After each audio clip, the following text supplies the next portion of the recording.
Okay, here's to the update on all my lies. So the machine does exist. That's what it looks like.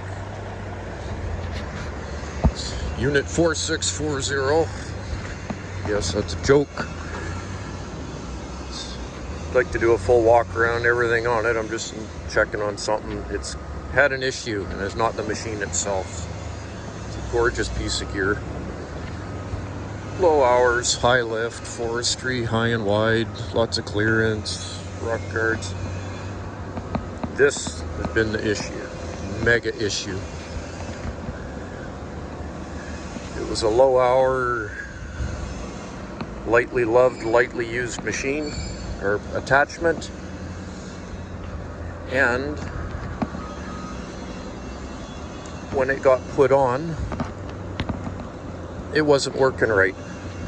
And the not working right, they couldn't get it right. So there's valving and heads and swing motors and things, functions just weren't doing what they were supposed to do.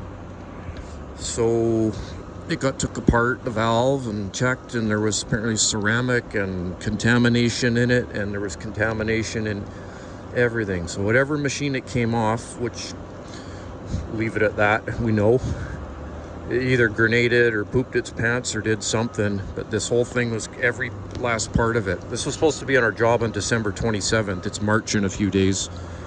Stuff, they're still waiting for stuff on it. You can see all the buckets. It had to get a full hydraulic flush, and just junk went through it. It was just a disaster, just a heartbreaker. So, that's my new ride. I think it's my new ride. I had some custom stuff requested to do on it. Put some, you can see in there, can't see, I can't see if you can see, some rebar, put some little picks, extended these down. Those are just the cat's meow when you extend your thumb tips down. Back in the day they called them Eve River Division thumbs. They had a big 90-degree hook come down off them. They hold a log in there really well. Yeah, this is almost 2 months later, so it's not good. There's some parts from it, valves and that, and it was full of, I saw some pictures, just full of metal chunks, everything.